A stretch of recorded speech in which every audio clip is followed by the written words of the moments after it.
Yeah, Bike Talk on the KPFK live stream, now on Zoom because of COVID, which seems like it's lifting. This is Don Ward with Nick Richard, my co-host. Hi. How you doing, Nick? Great. Have you been outside? I went to Spoke Bicycle Cafe today, and it looked like things were getting back to normal. It's always been good. Today it was like popping. So, I mean, people were still wearing masks, but it seems like things are slowly getting back to normal here. We might be in the studio soon, within a couple months. Wow. Yeah. We have Brendt Barbur with the Bicycle Film Festival, but we also have a whole family of people here from Fresno, California, the Fresno Bicycle Coalition, and we got Fresno Bike Polo. Is that what you guys call it up there? Welcome to the show, everybody. Let's get everybody introduced. We have Tony Molina, who's the FCBC chair. We've got Ed Smith, who was the past chair, right? And we've got Sara Gonzalez and T from Fresno Bike Polo. Or is there a specific name we have for Fresno Bike Polo that I don't know? It's Fresno Bike Polo and Pedal Junkies. Pedal Junkies, gotcha. Yeah. I've definitely heard that name. Yeah. I've been around the bike polo folks out here in LA, and I've definitely heard the name. And we were just talking earlier. You guys said that they're considered to be part of the family, right? Yeah. Definitely. Cool. So we have a few topics to go over today, and I think first let's talk with Tony Molina, who's the Fresno County Bicycle Coalition chair, and get an update from Fresno, California. What's going on up there? Yeah, thank Welcome to you. the show. We're very excited to be on the show. We're fans of Bike Talk, and so this is great to be able to kind of share with folks around the state and around LA. Kind of what's happening in Fresno. We're a small but dedicated group of volunteers. We've been around about 20 years or so, and kind of fighting the good fight to bring biking to Fresno County. We are kind of strong believers in the transformative power of bicycling to build communities and create community vitality. And so we've been around, and like I say, we've been working on a bunch of things, and it's been a challenge with the pandemic, of course, as we'll share with everybody, but appreciate the chance to be on here. We bring folks on from cities all over the place, and I always go to Google Maps, and there's kind of this formula that goes down with cities in the United States, at least, where it's sort of like you'll get a city that, you guys, or what, like a population of 500,000, you're up in Central California or Northern Central California.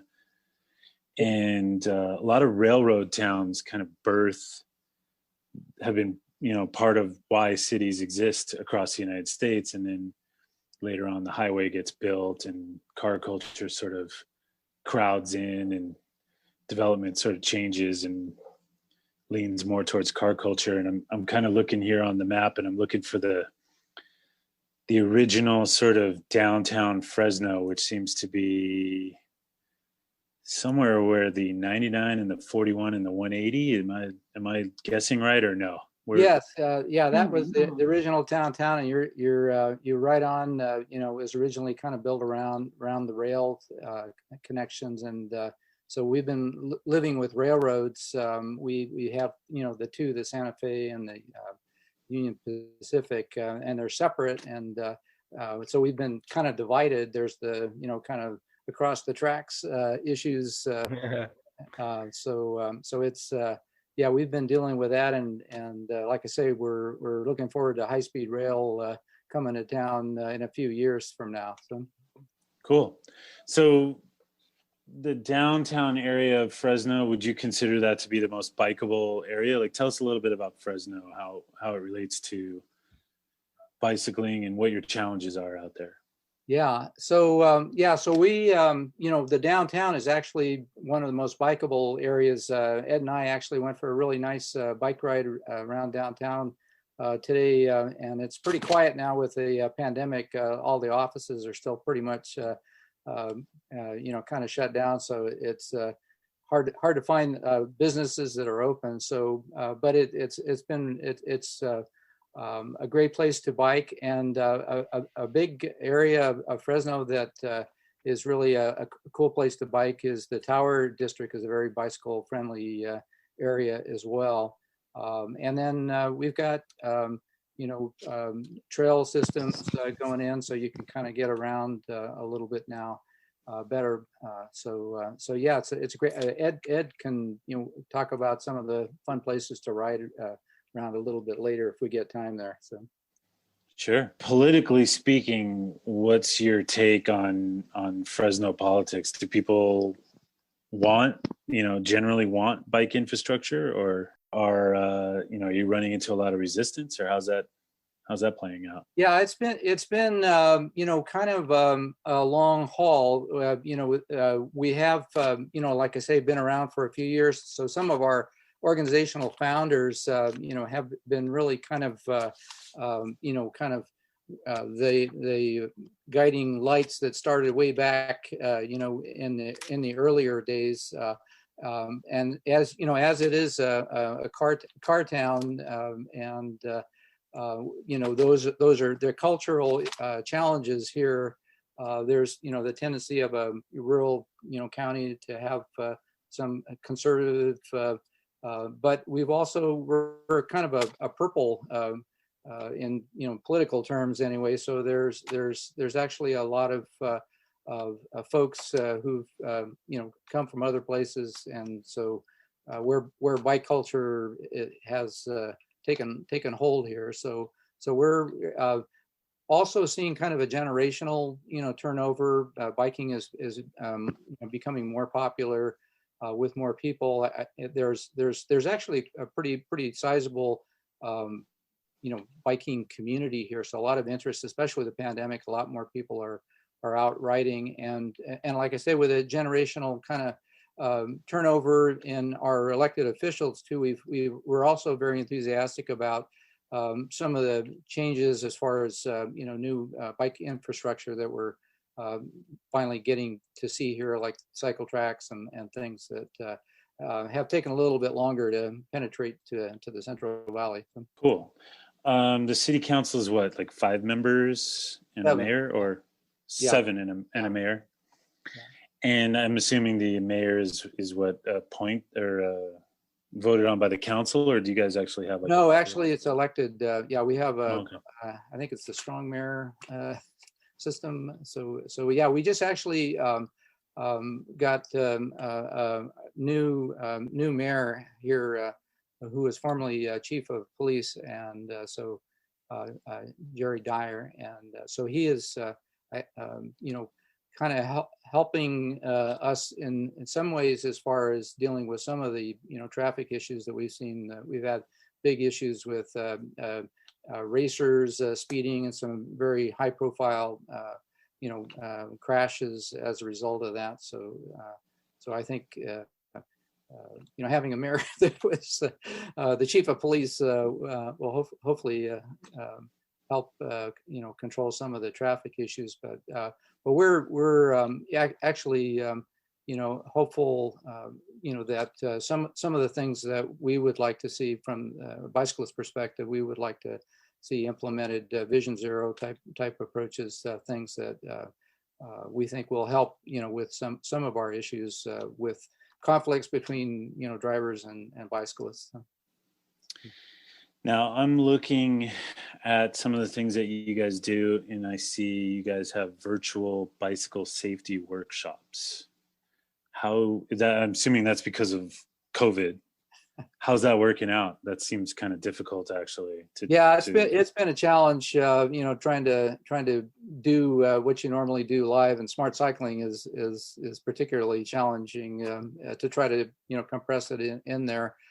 in an hour, and then also trying to market it and promote it, and get people to attend. So we've been working with different community, collaborating with other organizations to do that. And so yeah, it's been a challenge, but we're hoping hoping the more people, once the word gets out, we'll be able to tune in. Now, in terms of bicycle culture, are there, down here in LA, we have a lot of group bike rides. Is there, and bike polo, and we have a couple of people on from Bike Polo. We should bring you guys on and talk a little bit about that. Are there bicycle rides happening, group rides? Do you see a lot of activity? Yeah, like there's that, we have very active bike party that like I say, they kind of had a lid on it for a bit during the pandemic, but I know T and Sara are kind of connected with a lot of, we have the cruiser mob and a lot of different community groups. We have a really strong recreational biking organization, Fresno Cycling Club, that we kind of connect with on events and things. So yeah, there's a very active, I don't know, T and Sara, maybe that's a cue for you guys to talk a little bit about bike culture there. Yeah, we have a couple of groups that ride individually and then also come together for bike party. Right now, the big scene is the SE, 29-inch. Yeah, the big rippers, and Really? everybody's popping wheelies. all hyped with that. Yeah, you got to keep your wheel up and all that. So Todd Lyons, has Todd Lyons been up there? Yeah. So he's such a troublemaker. And we actually were down there when they did that.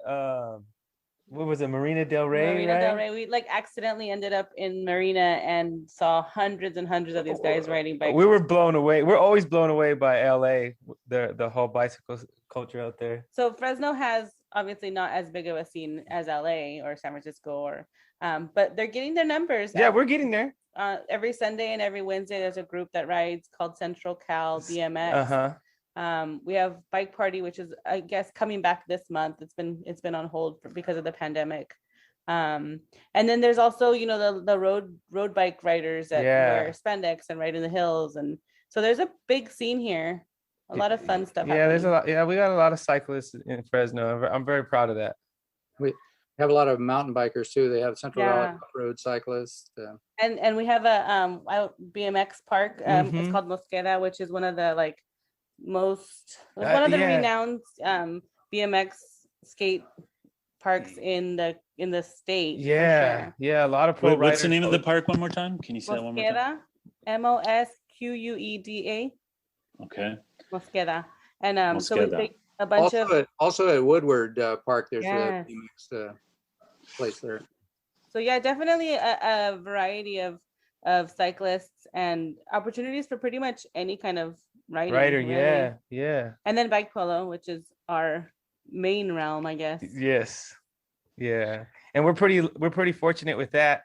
Like the city of Fresno, we have all kinds of parks where we could smash mallets all over the city, and we have support from the city and Fresno County Bicycle Coalition also. Yeah, we're very, very, very blessed and thankful for the Fresno County Bicycle Coalition. That's how we got really involved with FCBC, and we were fortunate enough to be on the board and just help our community, our cycling community. It's cool. That sounds really cool. It sounds like you guys have a lot going on. The city's 500,000 people. Does that kind of help? Like, does pretty much everybody know each other? It's kind of like tight knit because of that, or? It is pretty tight knit. I think that, depending on what kind of riding, there's definitely the crews that everyone knows, pedal junkies for Bike Polo. Everyone knows the cruiser mob for cruiser bikes. And but it is kind of cool because everyone has their individuality and then come together for, big rides, community rides. And so yeah, for sure. It's fun. We have a good time. It's neat. And I love seeing all the different genres of cycling when we come together for Bike Party. It's fun. So Bike Party, I've heard of Bike Party, and I always thought it was. Well, it was kind of like a critical mass thing, but they they just kind of, I guess it was just the name changed. I have no idea what happened there, but it was like critical mass kind A of. little bit less political and more just riding a bike. Yeah. Well, I'll tell you, that's what really transformed LA. I mean, we had critical mass in LA for a long, long time, and it was always sort of small. And then, Midnight Riders started up, and it was at night. It was at 10 p.m. on Fridays, and the focus was just to have fun, not necessarily to make a political statement, which I think is what ends up drawing in a lot more people at the end of the day, because it's less conflict. It's more about fun. Yeah. And I think So, like bike party is like family friendly. So people are coming out with their kids and it's all, you see all kinds of different kinds of bikes and bike riders and levels of cycling. Like you see people you could tell that they're just starting out and they're a little bit wobbly, and then the pros that, zipping in and out of traffic. It's just a different feel to it, definitely. And how do the cops treat you guys? Are they generally supportive, or? Yeah, there's a lot of support from the Fresno PD that we've had the bicycle cops come out sometimes and ride for a short little distance. And I know there's a lot of cyclists in Fresno that are PD, so they come out and hang, and it's a good time. For the most part, we have a lot of support from them. And then we do our May is bike month, so we always get a awesome police escort when we do our mall to mall rides and stuff. So throughout the year, there's a lot of support. Yeah, I think they do want to crack down on people swerving in and out of traffic and the mischief riding. Yeah, the stuff that's going to actually put other people in danger or the rider in danger. But for the most part, I mean, I think there's a lot of support. Yeah, I would say yes. We actually got a ride with the cops tomorrow morning at 9 o'clock. They we were invited to join the PD bike patrol officers. They're sponsoring a ride that's kind of a community ride, and so we'll be riding with the cops tomorrow morning. That sounds really cool. We'll see you there. I'm looking at Fresno. I'm trying to remember the last time I was in Fresno. You need to come down and visit. That's what it is. I know. And I'm looking at the layout of the city, and it's surrounded by mountains on the east and farmland everywhere else. And it's sort of like this, you guys have managed, it looks like, to keep the city pretty dense compared to, say, like LA, where we ripped out a bunch of farmland and put in a bunch of sprawl. I don't know. Maybe I'm reading this wrong. You're got to zoom in there. Actually, sprawl has been a big issue, but the general plan update actually is trying to get denser population, which we're supporting as far as making it easier for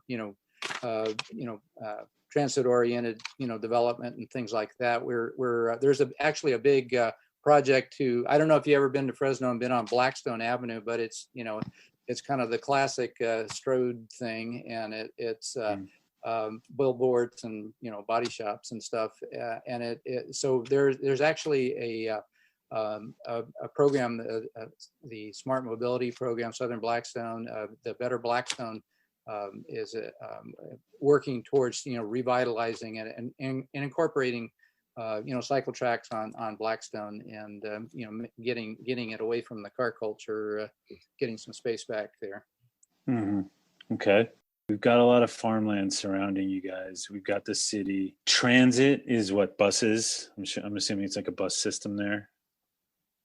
Yeah, we we recently have implemented free fare, zero fare program on our transit system, thanks to a new council member, Tyler Maxwell, who's also been very supportive of our efforts at the city council to also create an ATP coordinator, an active transportation coordinator, to help us get to silver bicycle friendly status. We've been kind of stuck in bronze as a result. So with the help of council members like Tyler and Esmeralda Soria and Miguel Arias, Nelson Esparza, Luis Chavez has been supportive of our efforts too. So put a plug in for our elected officials there. Right on.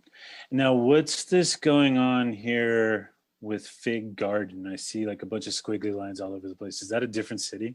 Fig Garden? Well, what is Fig that? Garden, is actually That looks insane. How do you even follow that? It's a county island, which is one of the challenges that we have implementing, bicycle infrastructure because we have multi-jurisdictional situations here. So, for example, one of our new infrastructure things are this cycle tracks where they want to put on Palm Avenue and Belmont. We got an ATP Quick Build grant, which we were really excited about, to build those. And we would like to connect it from basically from the Tower District up to the river, San Joaquin River, and connect up with the other parts of the trail system there. So we ran into a bit of a snag because of the issues with the Fig Garden is a county island. So they're under the jurisdiction of the Board of Supervisors as opposed to the city of Fresno. And so the wonderful residents of Fig Garden are very protective of their, kind of semi-rural. They don't have any sidewalks there, so it's a really cool place. A lot of trees, so you almost forget you're in the middle of a city. So it's a very kind of idyllic center for people to live. And so we thought it'd be really great if they could continue the cycle track north through up Palm Avenue to the San Joaquin River, and create access to our new San Joaquin River Parkway, our River Conservancy, which is another really cool thing that we have here along the San Joaquin River. And so there's been kind of some pushback from residents that are concerned about cut through traffic. Does this sound familiar? Yeah.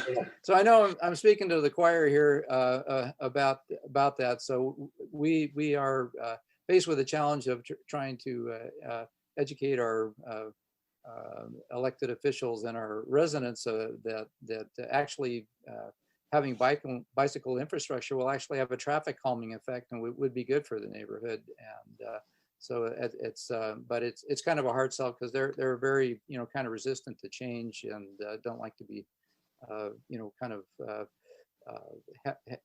told that that they may have to slow down a little bit for bikes and things. So anyway, so yeah, that's one of the challenges. So if our listeners are from Fresno or for wherever you are, please contact your elected officials and put a plug in for bikes and get involved in your community there. So yeah, it's been a challenge forever in LA, is like, and it gets twisted both ways. It's like the cut through traffic is obviously people don't want cut through traffic in their neighborhood. And then when you talk about bringing bike lanes in, there's just something there. It's something culturally ingrained in people still, where they're just finding any way to resist bicycles. And I don't know what it is, but I feel like the cell, there is a cell in there somewhere where you can get these people to be on board. It's just, I don't know any other way to do it than like house to house petitioning and just spending time with people and talking to them, about the benefits of like, hey, actually, if you put bike lanes in and we reduce some lanes, you're going to get less cut through traffic and more, it's more desirable for local traffic and pedestrian activity, and that makes it more pleasant. I don't know exactly what the formula is, but it's just a timeless argument, right? Nick, we were talking about Groundhog's Day the other day when we were talking about over here in Eagle Rock right now, there's a whole flap going on in the neighborhood of Eagle Rock in Los Angeles about bus rapid transit and bike lanes and all this stuff and cut through traffic. Sounds like Groundhog Day. Yeah. So it's the same thing. Yeah, I know a lot of the people that live in that area, ride bikes, and so I hope that they talk to their neighbors and hopefully we can, like you say, door to door campaigns. We've had to do that, and they're actually effective, and we were able to get a road diet in, because that has been a challenge for a while, getting road diets in, but we're actually getting more road diets in. We're getting some of our ATP. That's our other issue, is we have an active transportation network, and there's a lot of gaps in the network, so we're but little by little with time they're getting those road maintenance improvements put in there, but there's still a lot of gaps that we have to deal with. Do you guys have a bicycle master plan? The DOT, have they put forth? That's our ATP plan, our active transportation plan. It was approved in 2017, and it's due for an update. So they're working on that. And then active transportation obviously means more than just bikes, right? We're talking scooters and pedestrian. Yeah. Yeah. Look at this. And you got the San Joaquin River. That just, I'm just talking to you guys. I think I need to go visit Fresno. Look at this. You are welcome. And we'll give you a personal tour. Nick, why don't we go up there and do a show up there?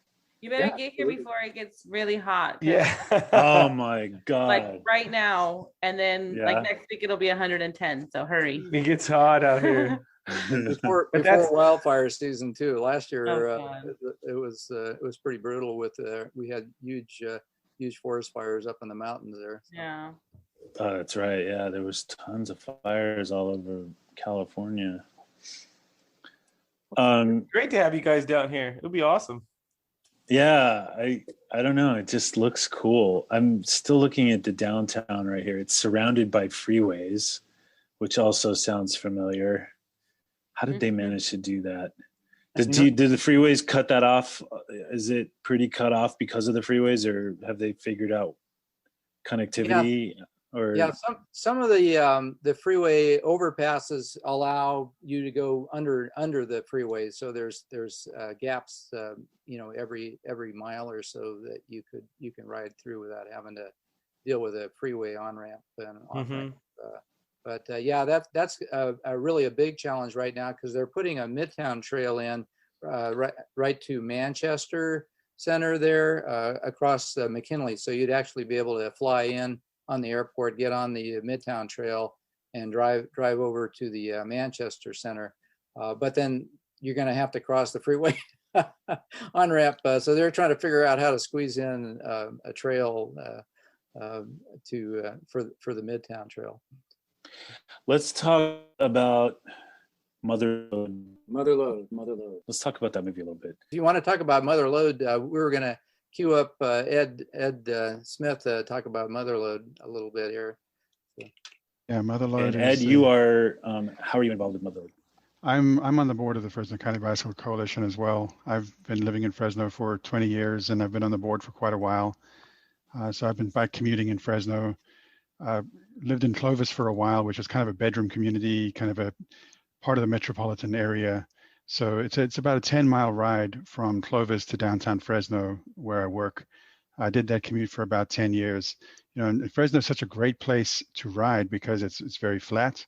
The weather is great year round. There's no snow. It gets a little hot, but it's not a bad place to ride. So it's and it's a grid. So there's lots of alternative routes. You don't have to take the busy roads if you don't want to. There's always easier ways to do it. So in a lot of ways, it's kind of an ideal place to ride, but it's hard to get people interested in utility cycling because it's also a great place to drive. So you look at the map of Fresno and you see the freeway system, and it's 15-20 minutes to get anywhere in town from anywhere in town on the freeway system. Traffic is so great here. There's no problem. No problem on the freeways. There's no problem finding parking, free parking, just for acres and acres of parking wherever you want to go. So it's like an ideal place to to live because it's a great place to, you can just drive your car to work. So because of that, a lot of the cycling here tends to be recreational cycling.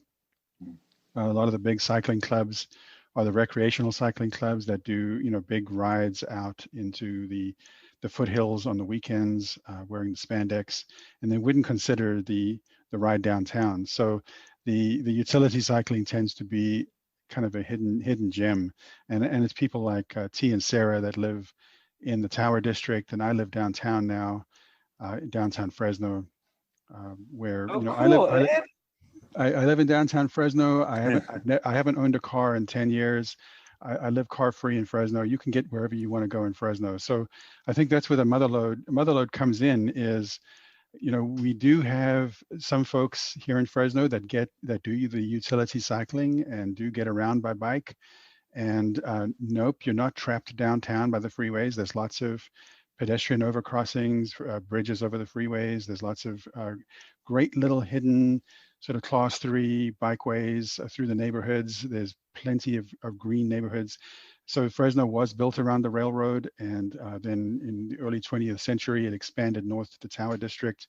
There was lots of the light rail streetcar system back then that has been ripped out now. But if you live in the Tower District, it's a 10-15 minute bike ride to downtown if you want to work downtown.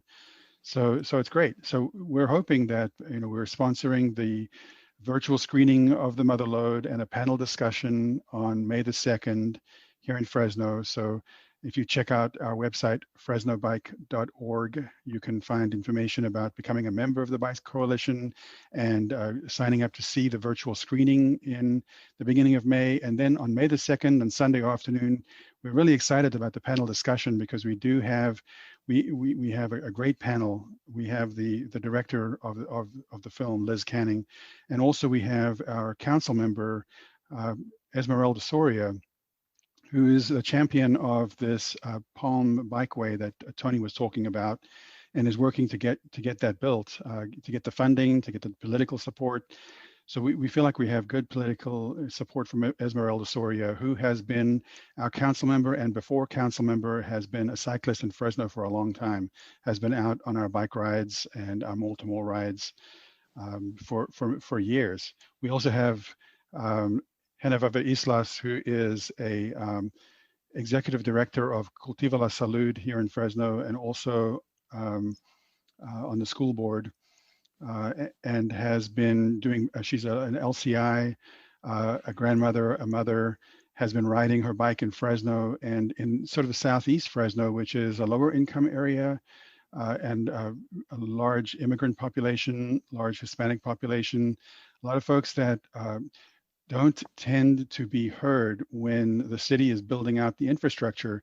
So you look at the infrastructure in the north part of town, in the city of Clovis, the more affluent areas, and you'll see the result of the recreational cyclists being heard. They say, yeah, we want the fun trails for our family, and we want to ride our bikes on the weekends. But in the southeast part of town, where the city's been built out for many years, there's no room for bike lanes, there's no room for new trails, and those folks in those parts of towns are actually using their bikes to commute to work. We also have Laura Gromas on our panel, who is the executive director of the U.S. Green Building Council, Central California, who is also another person who has collaborated with Fresno County Bicycle Coalition to bring bicycle education to Southeast Fresno and championing for built environment that is kind of better for cycling. So yeah, we're looking forward to that panel discussion, and of course the movie Motherload, which is all about mothers and on cargo bikes carrying children, and realizing that just because you have a young family doesn't mean you have to give up the bike and get the minivan. You can get the you can use your cargo bike, your electric cargo bike, to get around town. So yeah, it's going to be a good time on May the 2nd. Okay, we're going to watch for that. And Ed, you have a bit of is that a Dutch? Are we talking Dutch, or is that a German? Dutch? Not a bad accent? guess. What's going on over there? It's South African. So okay. Afrikaans, which is not too bad. It's a Dutch derivative. Yeah. I was going to bring up how flat Fresno looks, and also talk about the way that, my travels in the Netherlands, I would see normal everyday life, moms with bucket bikes filled with kids. So it looks like Fresno is poised to become maybe like, like a new Dutch Right. town or something. Like We're all for that. I think there's some cyclists here that would definitely go for that. We have the challenges of every American city where the commuter population is 1% or less, and of cyclists get to work by bike, and of course the cars are first in most decisions. But I think with our active transportation plan and we have the bus rapid transit now going up and down Blackstone Avenue and Ventura. I think this is a great place to ride a bike, and we just need more people with vision, more people with imagination to imagine what the city can be, and to begin to redevelop the city around transit, around more dense development, and make things more walkable and bikeable. Do you think that the farmlands that surround Fresno are protected? Or do you think, this kind of what happened in LA is like we had farmland all over the place, and then it just got eaten up by sprawling development. Here, it seems like in Central California, like farming is an essential business out here. Is it protected well enough, or do you think that could happen in Fresno where it would expand outward versus upward? It's very easy to expand. Greenfield development is always cheaper and easier than redevelopment. It's, so the developers have a loud voice here in Fresno. It's a very big part of our economy. The construction industry is a big part of the economy. New housing is a big part of the economy. So that's, we have to find the balance. I think the city of Fresno looks to the future and is thinking about that. And in our recent general plan update, when the city is planning its growth, they were careful to, limit the expansion of the sphere of influence, which would then limit the amount of farmland that can be annexed and developed into housing. So I'm hoping that there is some future there, and we have some visionary nonprofits and leaders in the city who are advocating for redevelopment. And just, it is super easy to redevelop and do that greenfield, or to do that greenfield development and just gobble up that farmland. But on the other hand, we also have lots of older parts of town that are ripe for redevelopment. So and I would think like parking lots too could go. Exactly. I see a lot of parking lots going on here. Right. If you drive up Blackstone Avenue or ride your bike up Blackstone Avenue or take the BRT up Blackstone Avenue, all you see is parking, because that mode of development from decades ago where things are set far back from the street and there's lots of parking in front, and that seems very convenient and inviting, but that also provides lots of space.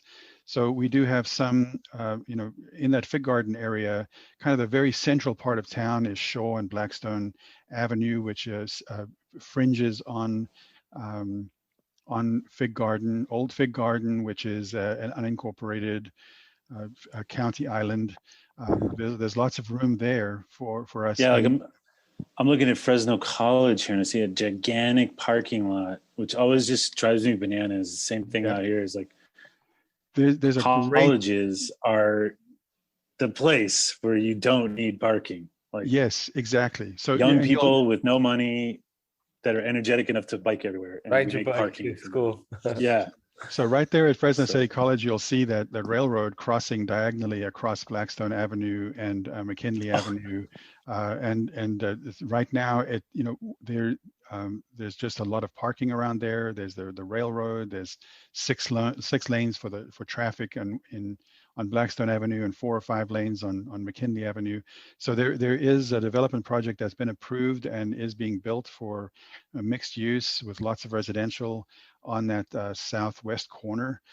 So there are projects in place right now, and what we need a little bit of, we need something to take root and begin to change. And then as people move in and younger families move into those new developments, and begin to use that BRT, and then realize, hey, you know, I could use my bike and I can get to the recreation on the weekends and I can get to shopping. I think, you know, culture can gradually start to change. So that's exciting. So, you know, guys, thank you for the rundown on Fresno. You actually made me really excited. I wish I could get on the high-speed rail, like, you know, this weekend and just blast up there and check it out. Come on Amtrak. You can take Amtrak from Union Station. You have to take the Amtrak bus because there's the you can't get across the mountains. So you guys need to fix that. But once you get to Bakersfield, you can get on the Capitol or get on the San Joaquin's, the Amtrak San Joaquin's. Amtrak San Joaquin's runs up and down the valley from Bakersfield all the way up to Oakland and Sacramento. You can roll your bike on and roll your bike off. No reservations required, no extra charge. It's a great thing to do. From Fresno during the summer, you can take the YARTS bus, which is the Yosemite Area Rapid Transit or Regional Transit. Take your bike on that bus all the way to Yosemite Valley, and there's lots of forest lands up there too. So lots of recreation. So when you're at the Amtrak station, which is right across the street from where I live, let me know. I'll give you a tour of Fresno. Yeah. I'm going to pipe in for a second because I've taken, this is Juan Flores. I'm co-chair of the coalition. I've taken the train from Los Angeles with my bike up to Fresno. And it's very easy to take your bike on the train and on the bus to the train to finally get to Fresno. And once you get there, it's a really easy trip up to Sacramento. And you know, the conductors are very helpful with your bike, so you can really travel anywhere in the state on the rail with your bike. So you can do it. And also, you were going to talk about Bike Match.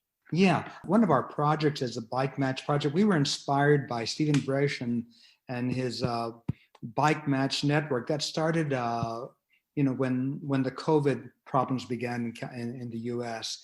And we were inspired by them. Tony and I and Ed have been working on this project, creating a system where people would donate their bikes to people who need bikes, and that the Bike Match would be basically the interchange. We wouldn't be directly involved, but we would coordinate in arranging the transition from the donor to the recipient. And, you know, we've been doing a form of that for a while because we've had relations with the Department of Corrections. They've been repairing bikes, and, you know, we've been taking bikes to them. They've been repairing them. And the idea is for us to distribute these bikes to people who need the bikes, because there are so many people in town for whom, you know, bicycling is their main mode of transportation, and increasingly so with the pandemic. And, you know, we need help. We have good partnerships with bike shops to assist us in repairing the bikes. Velo Bike Shop in Tower District has been very supportive. Chris and company. And, you know, we've got a good project, but we need more hands to help us build the program. We have Bike Match here. It's everywhere, right? Yeah, it is. But I know that Stephen Bresch has been trying to build the network, but it takes work and resources to build the members to build the resource, the network. And we're building our side of it here in Fresno, trying to connect up with Stephen and the Bike Match network, and we just need more players. Yeah. So thanks again, you guys, for the rundown. We're going to transition over to Brendt Barbur with the Bicycle Film Festival, but I want to get all your social media plugs so people can get up to date or get updates of what's going on with Fresno, and we'll plan our trip up there, right, Nick? We're going to do a little trip up there. Yeah. Okay, so we got Bike Polo. How do we get in touch with Bike Polo up there? So interested in Bike Polo or anything bicycles, you can contact us on Instagram at pedal_junkies, pedal junkies, and on Facebook under T Gonzalez, and Fresno Bike Polo Facebook also. Both, yeah. Okay. Also, Donnie Pepper said to say what's up. Donnie Pepper, is he up there right now? No. We messaged him and said we were on with you, and he said, tell Nick and Roadblocks I said what's up. Donnie Pepper is the bike polo fanatic of Los Angeles. So yes, I love Donnie Pepper. So do we. Yeah. And all his bands. You ever get to? Yeah. They Los Angeles Bike Polo. They have the coolest after party house. You just go to Donnie's in Silver Lake and his right at Aglaga. Yeah, there you go. Yeah. It's a grand time, man. Man, that seems so long ago. When is that coming back? Man, we were just talking about that on mute. Yeah. Okay, cool. When we all could hang out again, that's when it'll all come together. It'll all come together. There's going to be like a firestorm of bike polo and bicycle rides. It's going to be crazy. I can't wait. Yeah, I can't wait. That's what the pandemic gets. The bicycles are coming back strong. There's already like a crazy punk scene emerging in Echo Park. I don't know if you guys are tuned into that at all, but I have a couple friends that are in a band called Dead City Punks, and they're throwing. It's not good, but they're young. They're young and stupid, and they're throwing like shows with like 1,000 people. It's kind of ridiculous. Oh no! Yeah, I know. But, you could just tell people are just itching to get back out. Yeah, most definitely. So, I can feel it. I can feel it when we're out there in the city. Well, cool. So then, and we've got Fresno Bike Coalition what's the website, and how do we get in touch with Fresno Bike Coalition? FresnoBike.org. It's easy to remember. And then the Motherload is FCBC Eventbrite.com. So anybody wants to. We're on that's Instagram. May 2nd, right? May 2nd, 4:00, Yeah, You can check out FresnoBike.org for information about the Motherload. And we're on Instagram at Fresno Bike. We're on Facebook at Fresno County Bicycle Coalition. So check us out. Cool. Thanks very much. And I'm really excited about Fresno. I never thought I'd say that. We're doing this. We're going up there. Thank you for having us. Thank you for having Fresno. We'll have you guys back on at some point and get some more updates on what's going on. Thank you. Love to. Thank you very much. All right. Take care, guys. Have a happy bike month, by the way. Yeah, happy bike month to you too. Coming up. Thanks, Tony. Wow, Fresno. I've never been so hyped on Fresno ever. This is amazing. I usually just stop in there for gas on the way up to San Francisco. Look at this place. This is cool. I want to go to the San Joaquin River, jump in. Let's bring our good bud, our friend, old friend at the Bicycle Film Festival, Brendt Barbur, coming in from New York City. Hi, Bike Executive Director of Bicycle Film Festival. How you doing, man? I'm doing well, thank you. I'm excited about Fresno too. That's amazing. I believe in Fresno because you can ride year round, and there's a lot of space. Like I said, you can build new places. I think you hit it right on there. Where there's so many parking lots, there's so much opportunity there. I see a ton of parking lots up in the Northeast that could totally be made into a little dense little city up near Pinedale here, a little city center. So you're living in like one of the denser places in the United States, right? Manhattan. Yeah. How's that going? Are people getting ready to jump back out there? And it's starting to. I feel it. We opened up a couple weeks ago for restaurants, probably 3 weeks ago now, maybe a little bit more. And I can feel that people they're on the streets. They're you can feel it. Like you said with those punk shows. It's bad yet also kind of exciting, but it's bad. Yeah, I think you see people wearing masks everywhere. It's a city that has a lot of life in the streets. So, anyhow, yeah. One thing that's cool from last year, I heard more birds. Basically, I don't know how many people left New York, but a lot of people left. So there was less humans, and because of less humans, more animals came in, including birds. And I've been hearing so many birds in the middle of Manhattan. Wow, that's cool.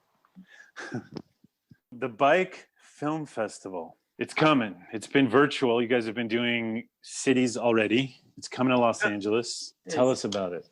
So for the folks who don't know about Bicycle Film Festival, I started it here in New York after I was hit by a bus. I was doored into an oncoming bus while riding my bike.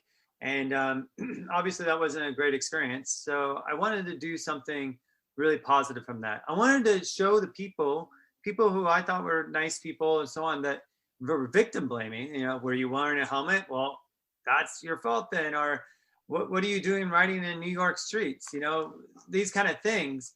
And I was just like, only if they knew how awesome cycling was. How can I express that to them? And I thought the best way would be to show movies. And you have to understand, 20 years ago, there was less access to media. And so I started the festival here in New York, and we had sold out shows our first year, and we had national press, and I never planned on doing it again.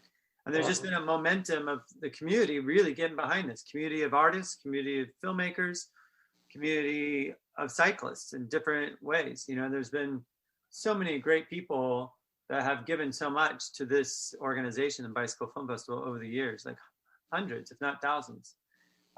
Certainly thousands if you include all the artists and filmmakers. So, you know, we were supposed to, and that after that, the festival for 20 years went all around the world, like, you know, including Los Angeles, which we could talk a little bit about, but we went, you know, Moscow. I was just talking about this on another interview today. Like, we got a police escort. We got like from like near the Red Square. I can't remember. It was, I think Pushkin Square. We got a police escort to the Bicycle Film Festival, like a big ride. It was pretty amazing. Not quite Midnight Riders, but it was pretty awesome. Where all have you been? We've been almost 100 cities around the world. I would say some of the bigger festivals were Tokyo, Mexico City. Mexico City was incredible. Mexico is just amazing. Buenos Aires, Bogota, Cape Town, South Africa. I think almost every Western European capital, Paris, Amsterdam. London was great for so many years. And then, you know, about like around the United States, there's around, you know, a lot of the United States, we did some smaller festivals, but, you know, like on par with New York. I would say there was Tokyo, Milan, London, Mexico City. Those were, and I don't want to leave anybody's city out. Sydney. We were at the Sydney Opera House. We're at the Barbican in London, which is like where the Queen's London Symphony Orchestra plays. So, but yeah, for your audience that doesn't know, the Bicycle Film Festival, like if you came to the 20th anniversary in New York, you would meet people from all around the world. We were expecting about 20,000 attendees. People had bought their flights from wherever they may be. It was going to be kind of like a reunion because people over the years have been involved and like made friendships. People have gotten married. There's a whole community around people that still are connected. And then if you came on Tuesday night, we would have like a panel discussion of women in cycling, you know, issues of social justice coming up in different types of panels. Or just like last year, in New York, we celebrated 100 years of Columbus tubing, which is awesome. All the Italians came out, all the Italians. And then on Wednesday night, we've had gala dinners over the years around the world. Some amazing, amazing community dinners of like up to 300 people coming together, eating together. We did not have a budget for that in New York 3 years ago. So it actually was cheaper to do a free barbecue for the public with beer, sponsored beer. And it was right on the waterfront looking at Manhattan. And so I also had never told anybody that it was vegan or vegetarian. I just never mentioned it. I didn't say anything. It always was. And we just made sure the food was really good and most people wouldn't notice. So when we did this barbecue, we said plant-based or vegan barbecue. And I think that is the change that happened over the years, is that you can say that now and actually that would make it really hot. So that barbecue is really popular, like thousands of people showed up for that. I guess free food helps. Are you a vegan, vegetarian? Say again? You're a vegan or vegetarian? I personally am, but that's not how that started. The staff started doing dinners together early on, and they just happened to be vegan and vegetarian. But I'm personally vegan, but you know, just I like to think of that as a good thing for the environment or so on, but I'm not so public about it. In the same way, I like to do it the same way I do the Bicycle Film Festival. We just, you know, we don't want to like if you come out and enjoy the festival and you don't ride bikes, maybe later on you would pick up a bike, maybe it'll inspire you a little bit, but you don't want evangelic, So when's the next one? Well, tonight Seattle started, the Seattle #2, but LA starts the 16th, which is next Friday, I believe. And that goes till the 25th. So what that is that it's a program of short films. So when I decided to do this, keep going with Bicycle Film Festival and do something and keep it alive, we would go virtual. I was approached by the folks who own the Seattle Stranger. Really nice people. They ride bikes. I didn't know them personally. They said they were fans of Bicycle Film Festival, wanted to see it, stay alive, and we could work together. So they own the platform, they own the ticketing service. And our first festival was up there, and we thought, I'm going to do 5 screenings, and like thousands of people are going to come to this one screening, like thousands. We had only sold like not very many tickets, like a few weeks out. So I thought, what are we going to do? So I started calling people I did not know in the community. I actually telephone called them, and people got behind it. And what we did is we developed a system of exchange where we barter. We're not really talking to that many companies about sponsorships. Like I'm always trying to get the Nikes or the Levi's or these big sponsors, the big alcohol companies to sponsor Bicycle Film Festival, because the cities are very expensive for renting venues and paying bands and staff and so on. But this, we are just going straight up with a barter system. So like Golden Saddle, local bike shops, Swerve, all these are folks that are partnering with us in LA, and they post about it, and then we put their logo on the logo reel before the festival, and it's gone very well, and that's how the word's getting out about the screenings. Otherwise, it'd be very difficult to reach folks. Even we tried doing like Instagram ads, Facebook ads. They've never been great for us anyhow, but it didn't work. So this is what we're doing, and we found that the attendance since November, December has gone up 2-3 times. In fact, the feature-length film was like 10 times the attendance. So I think people are getting into it. There may be a buzz. People are understanding. The film programs that we're offering, if you've been to the Bicycle Film Festival, you may know like the Urban Bike Shorts, where Donnie Digital, AKA Roadblock, AKA Don Ward, would make a film, about Wolfpack along with Warren Commerce. And we played it, and everyone screams at that screen. It has bike messengers, fixed gears, BMX. That's really exciting. And then we also have films about road cycling, or like maybe the Paris-Roubaix, or some kind of, where a lot of road cyclists would go to the screening. And, and then we would have all the mothers and people who are interested in like sustainable transportation go out to Motherload. So kind of like, even though everyone's into cycling, there's all these different types of people, different types of films. So how are we going to get all these people wanting to go to a screening for one film program that's 90 minutes to an hour, 100 minutes? And what I had to do was go with the human story. So I looked through our archives and really found some of the gems that are stories about people. They just happen to be a BMXer. They just happen to be someone that rides, a city bike, or they just happen to be a bike racer. It's just the story. It's the things that they have gone through their lives, the obstacles that they've had happen to them, and how that bicycle played a role in overcoming that, or how the bicycle plays a role in their daily lives as they overcome that. So it's just, it's been really, really good. It's been a great, great time. I feel grateful that we have this Bicycle Film Festival to focus on during this time. It's really, and I have like some reverence for people who've had challenges at this time. So we've been working super hard on this, as you can imagine. In LA has come strong. We broke the records for support in LA. We have 70 promotional partners. Like we normally get around 40, and 70 is like, LA's really come strong for us, and we're really grateful to the community in LA.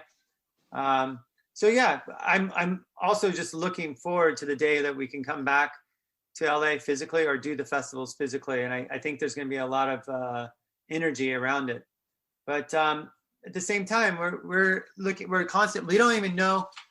I was just talking to some people on our staff today, like this whole thing could collapse in June. Maybe people don't want to, watch virtual bike movies in June, but I kind of think people do. if you watch Netflix or movies in the summertime, you probably watch bike movies, you know, when out at night or, you know, relaxing in the evening, have a glass of wine and watch some bike movies, you know, from the Bicycle Film Festival. So yeah, that's what we've been up to.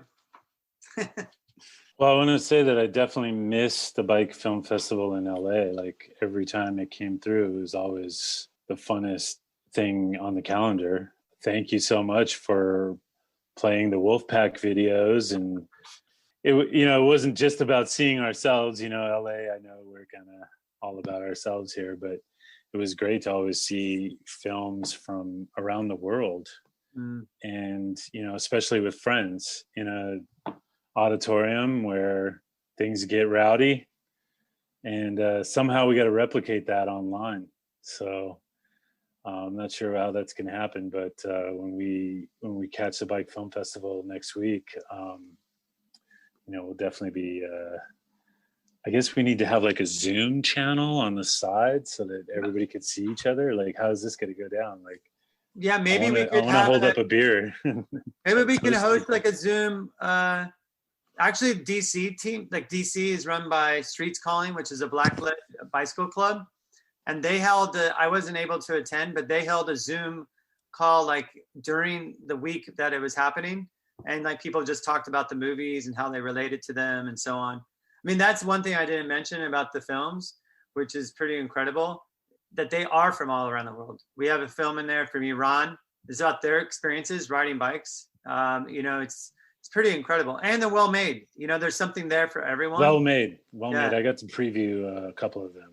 Oh yeah, did you see? I mean, you watched the program where? I don't want to give anything away, but I did get to preview the BMX film out of Africa is phenomenal, and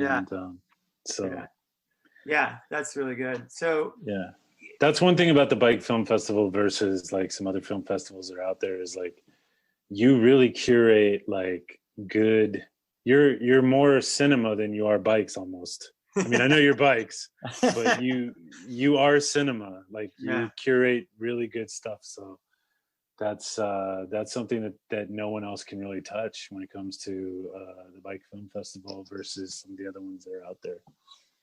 Yeah, so I think that's one. You're right. We come at it as what we're doing is we're running a film festival, so we take it serious. We want to be professional, and people who run film festivals should know films, or you know, not have to, but we take that really serious. Like, you know, Mandy, who works with me, she used to work at Sundance.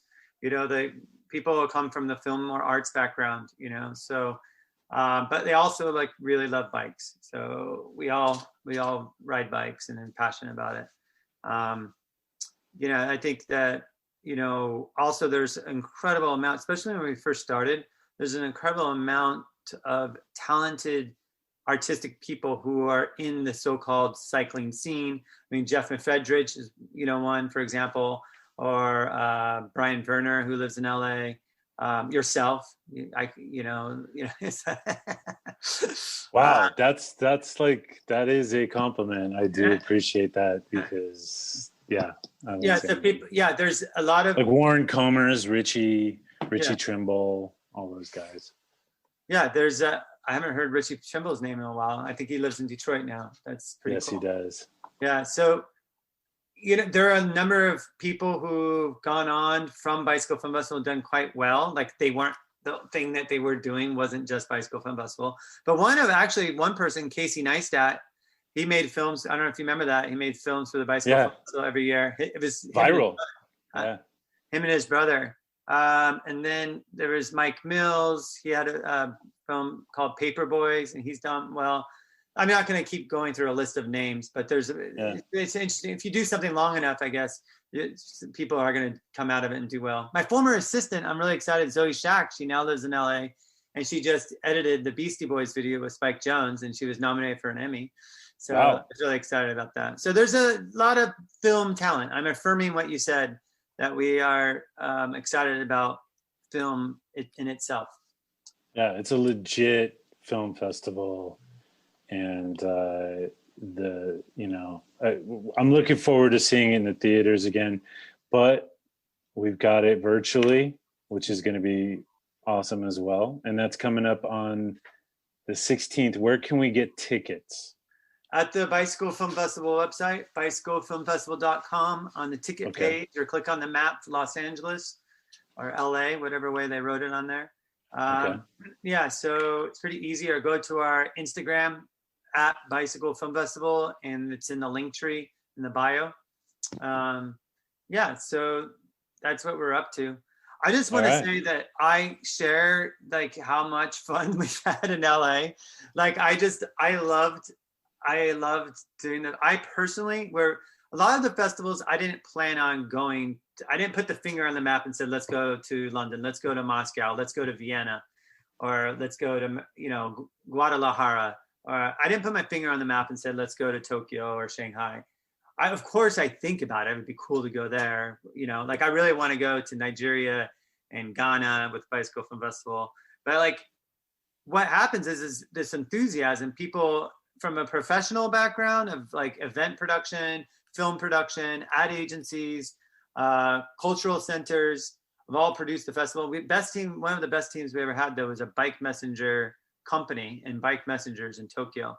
But those are the people that made that happen. But in Los Angeles, there's a lot of people that helped, but I went out to Los Angeles and started that festival. So I had to go and make the relationships. I already had relationships, as many people know, but like I remember I'm so sorry, Somerset and his former wife, Arisha.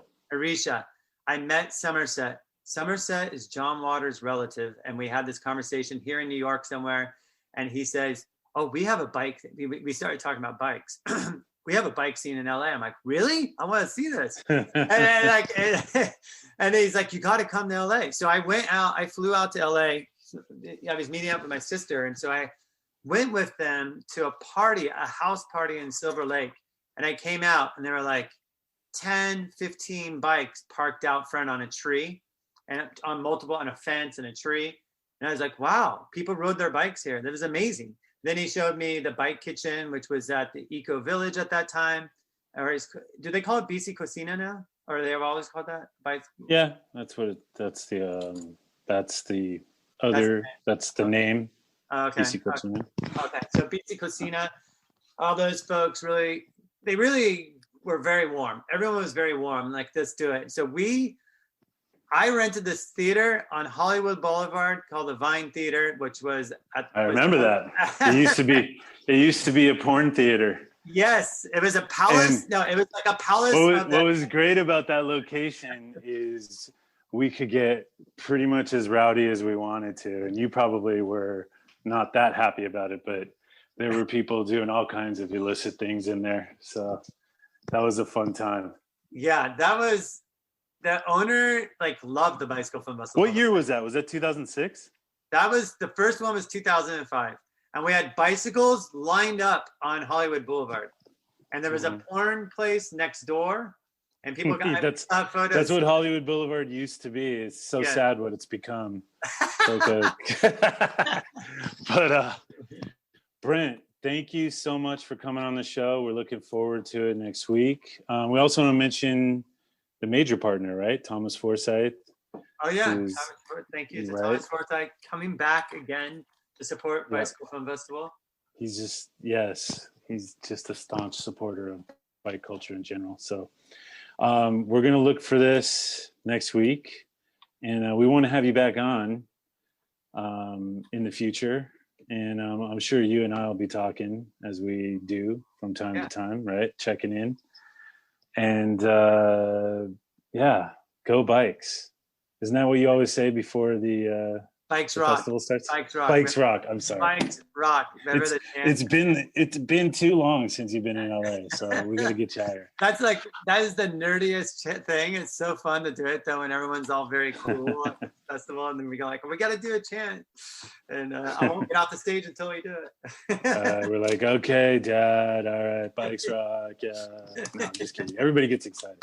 Yeah. All right, Brent. Thanks for coming on, and we'll talk to you soon. My last word is I really believe in LA as a bike city. totally. It's the best bike culture in the world, and anybody that's poised to say that, you would be the one to say that, right? I'm not playing favorites, but I definitely think it's amazing. It's super positive, and I do believe. You knew I was going to put you on the spot about that. We have arguments about this. And Brent. I have been around the world and had the fortune of meeting a lot of different people in different cultures, but LA definitely has a great culture and a really wonderful people, and I believe it's got a future that's huge. I definitely, you can ride year round. There's so much space for new infrastructure around bikes. I think incredible. The new spot's going to be Fresno, though. I think Fresno's the one. So we got to bring the Bike Film Festival up there. Yes. All right. Why am I so excited about Fresno? I don't know why, but we're going to get up there. I know why, but we're going to get up there. Now, I promise you guys come down. You'll have a great time. We'll show you guys a good time. You too, Bicycle Film Festival. We're waiting for you. We're waiting for all you guys to come visit. Okay. All right. Take care, Brent. Ciao. Thanks, guys. Thank you. All right. That was Brendt Barbur with the Bicycle Film Festival. And we still got Fresno in the house. I'm telling you. I'm not kidding. I'm excited about Fresno. So, Nick, what do you got? Lindsay. He's literally here with us. Wow. Hi, guys. I'm sitting in a car in New Jersey. Oh my God, you're in a car. I'm just not driving. I know. All right, we're going to take it back to a pre-recorded interview. Yeah. So I interviewed Brent Gaisford, who is a housing activist, and of course, he loves bikes. He is the board chair of Abundant Housing LA, and he's the co-founder of Treehouse, which is one of the first co-living buildings in LA. And we talked about the connection between traffic and housing, and it's something that's very subtle, and I don't think people talk enough about. And I think that if you care about housing, you should care about why we can't build, right? And I think traffic's really connected to that. And we talked all about that. And it was really, it was illuminating. Okay. Yeah, definitely. I mean, when I started out, I was, just a bike activist, but I've come to realize that it's much bigger than that. It's zoning. It's the way that planners 50 years ago or 70 years ago decided how we were going to live. So, all right, let me just start this. Thank you for being on Bike Talk, Brent Gaisford. We go back, way back, and you are one of the co-founders of Abundant Housing LA, and you have built an amazing cooperative living house and building in Hollywood. Yeah. Yeah, that's right. I'm now the board chair for Abundant Housing LA, the pro housing or YIMBY organization here in LA County. And then, I'm the former CFO of Treehouse Co-Living. Mm-hmm. So how did you get involved with housing? Well, in about 2014 or 2015, I'd been living in LA for 5 or 6 years and starting to think, maybe this was going to be my forever home. But I didn't want Get Rich to be on my life to-do list. I wanted to work on things I was passionate about. But I did want to be able to have a family. And in LA, that just seemed, if you weren't able to have one without the other, or at least it surely would not be easy. And I was curious about why that was. And as soon as I started reading, I kind of fell down the housing rabbit hole.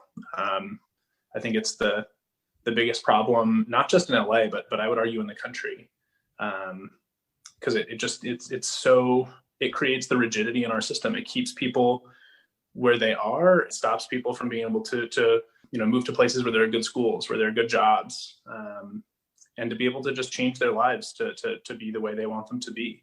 So the more I read about it, it's terrible for the environment because people have to drive incredibly far to their jobs. So anyway, the short version is the more I learned about it, the more I wanted to help. So that's kind of the cause I've given myself to here over the last 5 years.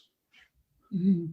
And then you went from getting interested in housing to actually building housing. Yeah, that's right. So I was working on abundant housing as a way to sort of educate people about the roots of the housing crisis and how to change it, and talk with politicians about potential solutions.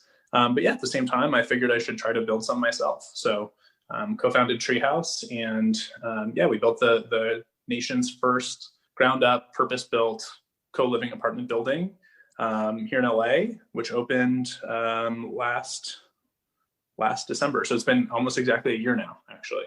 And how's it been? There's a reason there's a shortage of housing in LA. It's incredibly difficult to build housing. Everything from permitting, the financial housing is a financial asset at the end of the day in our country, and the banks and institutions of housing are not don't reward innovation, I think is the way I would say that. But yeah, it was an incredible experience, and really helped me see the problem from the inside. Will you walk us through what do you see as the problem with building housing in LA? Yeah, for sure.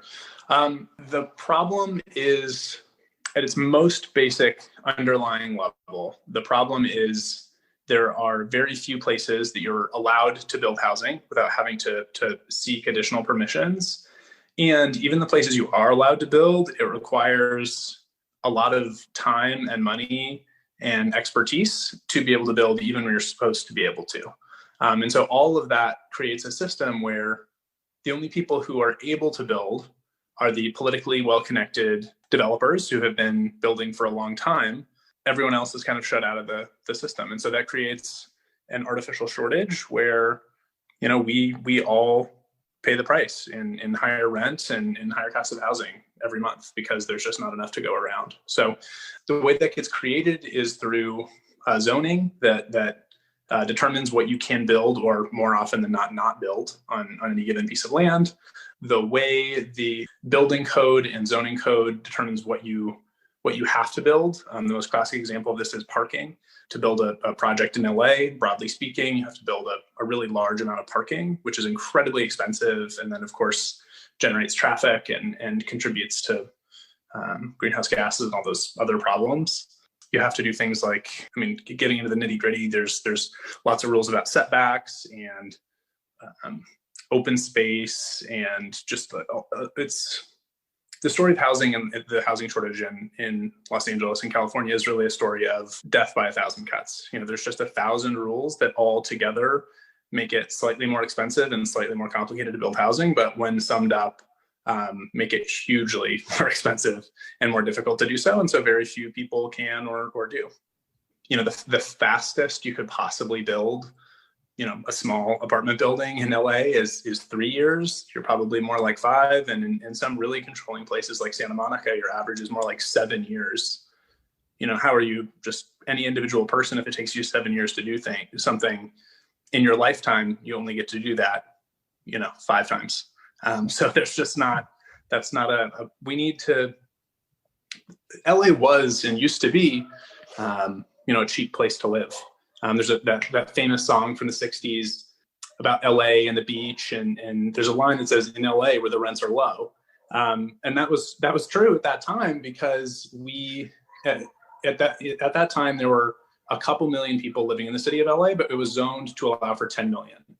And so all the small 2- and 3-story apartment buildings that you see all across the city were basically built in that time. On pretty much every lot in the city, anyone would be allowed to build a cheap wood frame building that's 2 or 3 stories tall, no elevator, often parking, underneath.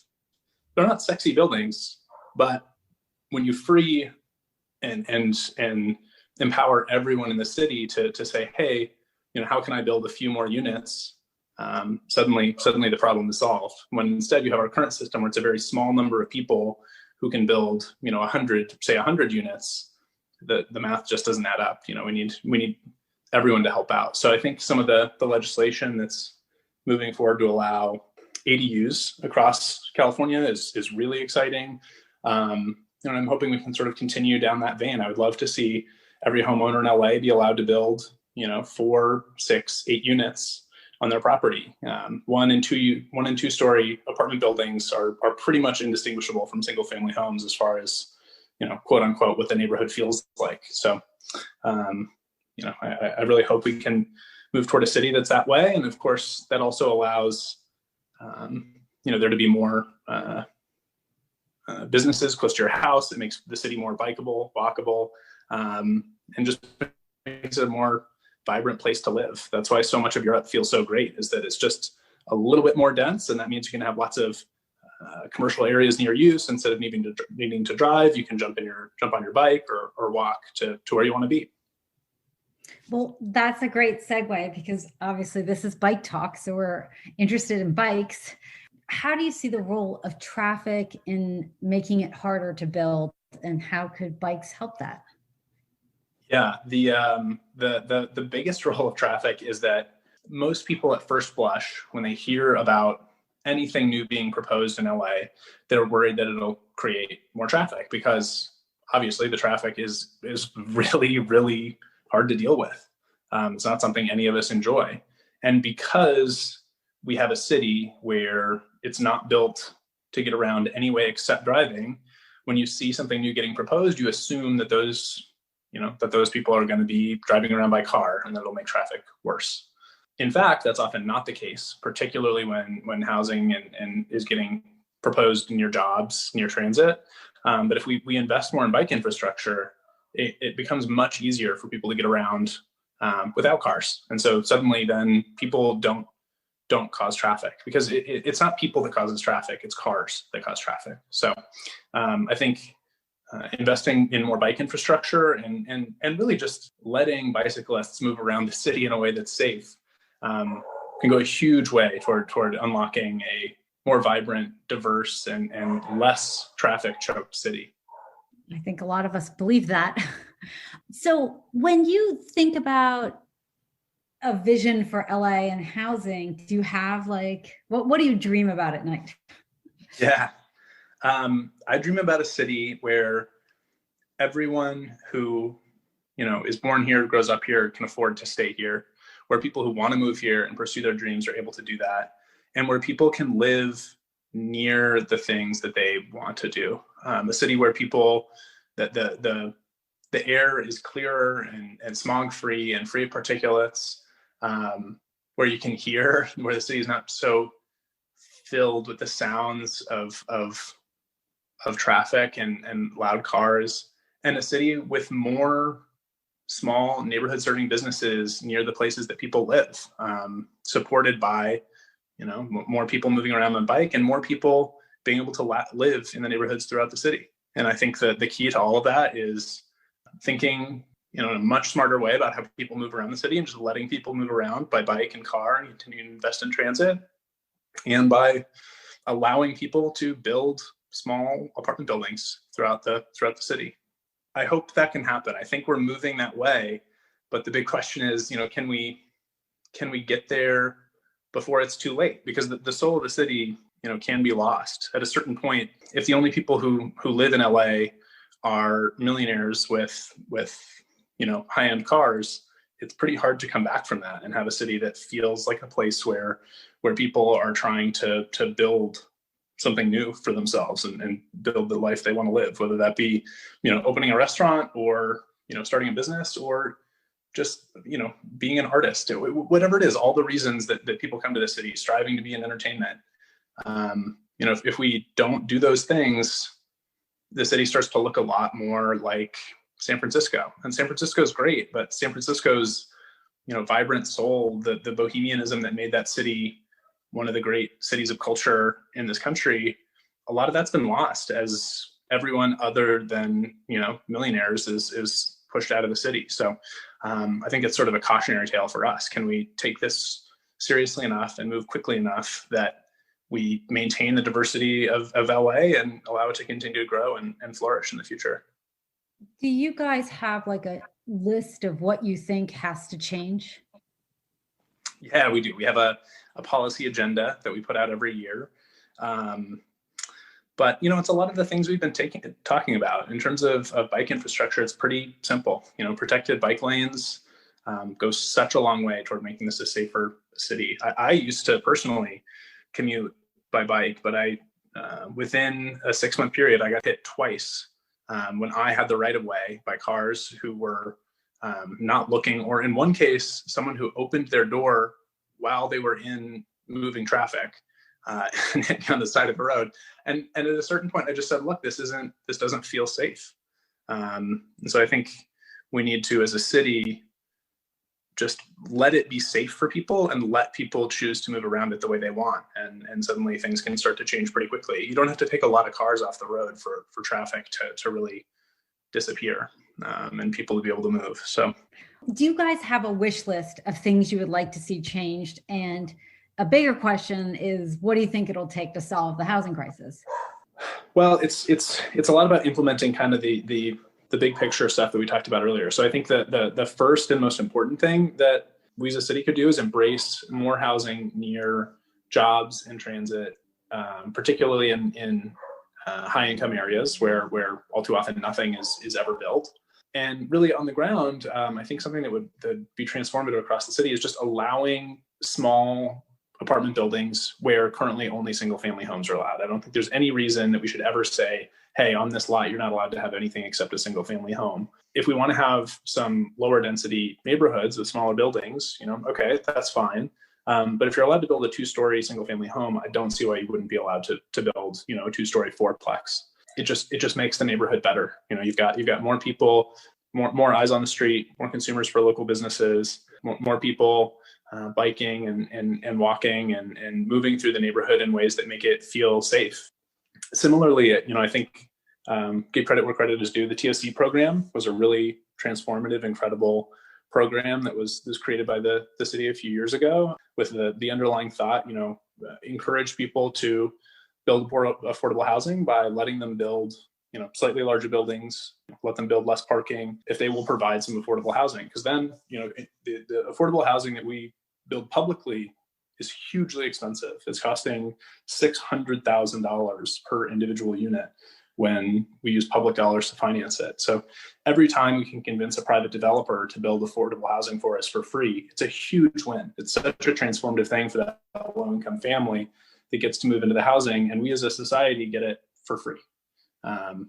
So I think continuing to expand on programs like that is huge. And then, investing in alternative infrastructure helps all of this so much. Protected bike lanes and additional transit options. Bus-only lanes that let people really move quickly on buses instead of sitting in traffic. All of those things can go a huge way toward knitting our neighborhoods closer together and letting people get to where they work from where they live and really just have options for how they want to live their lives. So you built very small units in Treehouse. What do you see as the market for, and maybe you can tell people exactly what is a micro unit and do you think there's a market for that? And do you think that can be part of the solution? In general, a micro unit is just a smaller than typical unit. Different organizations will define it in different ways, but yeah, absolutely. There are lots of people who want different ways to live. A lot of the way our zoning code and building codes work right now is they sort of presume that every housing unit will be occupied by a traditional nuclear family, a mother and father and children. And in some cases that's true, but that's only about 25% of households these days. Far, far more are single individuals or just couples or groups of unrelated roommates. And the fact that we have legislated that you have to build units that look like they should be for nuclear families really doesn't make sense. If people, not everyone wants the same kind of car or the same kind of computer, the same kind of phone, why do we assume that everyone wants to live in the exact same kind of housing unit? So I think some liberalization there to just let people build different kinds of units. Micro units are great, but they're certainly not the end all and be all. We should just free people to build lots of different kinds of units to serve different kinds of people, because this is a diverse city full of all kinds of people. And so, allowing people to build new housings designed to serve, multi-generational families or singles or, couples or groups of roommates, all those things would be a huge, huge step forward. Thank you, Brent, for talking to us. It was fantastic to hear your take on all this. And it's so important that we make these changes. And that was Lindsay Sturman interviewing Brent Gaisford, making the connection between bikes and housing. See, Nick, I told you, bikes are the central connection all the way up until world peace. Bikes are right there at the root core. There should be like a thing on our show where you connect bikes to any given topic. That should be like a game show. Yeah. For us, we could do a game show around like bring up a topic and then connect it to bikes. Are T and Sara here still? Maybe they Yeah, we're here. Yeah.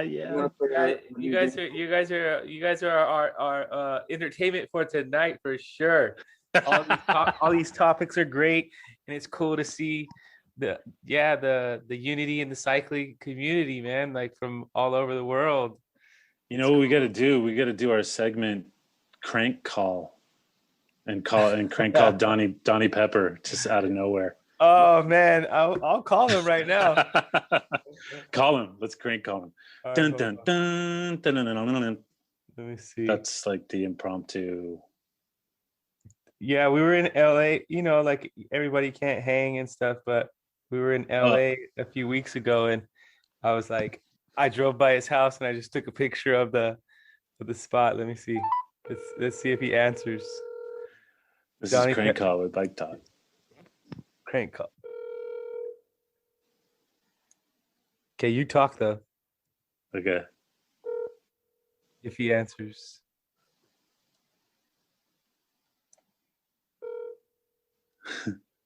No, he's not gonna answer. What's up, T? Donnie Pepper, your car warranty is almost up. We want to call you in for a service. What's going on, my block? What up, man? Dude, Fresno. Why were you keeping Fresno a secret from us all this time? It's when you was that a conspiracy? That much, you want to keep some things secret. Oh, I love you, Donnie. I love you, man. I miss you so much, bro. I miss y'all too. What's going on? Are you Zoom calling? Are you streaming on the internet? What's going on? Yeah, we're in a Zoom meeting with Bike Talk about all the related things about cycling, and they got to talk to our coalition, and then we're a part of all that, so we got to be on it. And then I recognized him. I was like, man, I've seen this guy before. I know I'm yeah.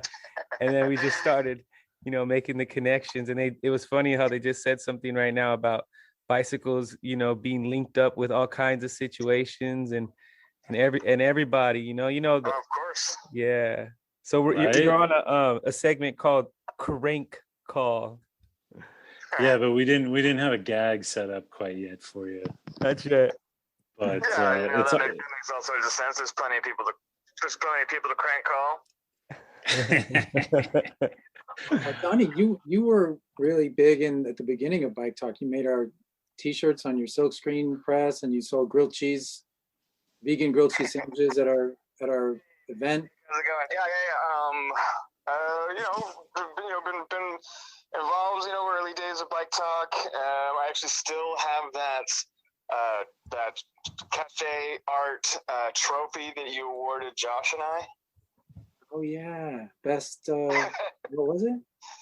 It was the best grilled cheese sandwich on a bike. That is a coveted trophy. Bike situation that we had, yeah. Oh, that's rad. That's a one-of-a-kind trophy. Donnie, when was the last time you actually grilled some grilled cheese at a bike event? I feel like we're hopefully not too far away from it, but we're just gonna wait for the all clear to be able to do something like that again. Oh, we'll be there. All right. I was just calling you up, man, just to link up the worlds, and we were fortunate enough to hang out with everybody on Bike Talk. So I'll see you soon, though. Beautiful. Thanks for calling. Glad to hear from y'all. Peace out. All right, love you, Donnie. Later. See you, Donnie. Maybe we should go to Donnie Peppa. We could do like one of those, when they do a live show in like a theater or something. We could do that in Fresno. You know how they do that with radio? They've done it with Radiolab or This American. No. Something like that. We got to do a This American Bike in Fresno. That'd be rad. That'd be rad. That'd be rad. All right. I guess that's it for Bike Talk this week. That was quite a show. We're gonna figure out a way to get up to Fresno and do a show up there, and then You got a bike up there. have you guys been to the Salton Sea? T and No, we almost went, but Sarah? no, I hear a lot of cool stuff about that too. Yeah, That's got to come back next year. Everything's gonna come back next year. It's gonna explode. Like I said, it's gonna be a firestorm. Yeah, no, well, yeah, we need to link up, share some maybe phone numbers and stuff in the after this, and then we're always down there in LA. We love LA, and we just always are down there riding and just linking up with new friends. And the bicycle community is something really special about it. So I love it. Worldwide. Yeah.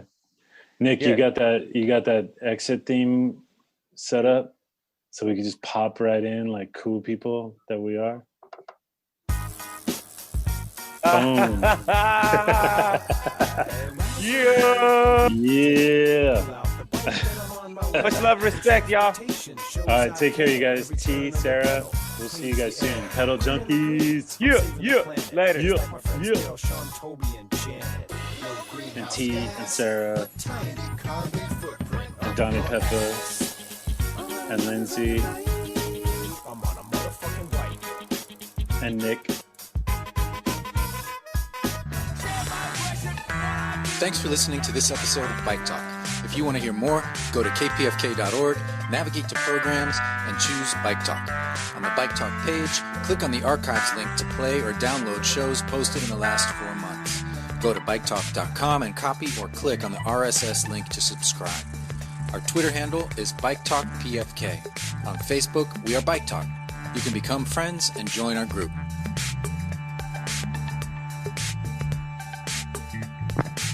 I always like that part where you say we can become friends and you can join our group.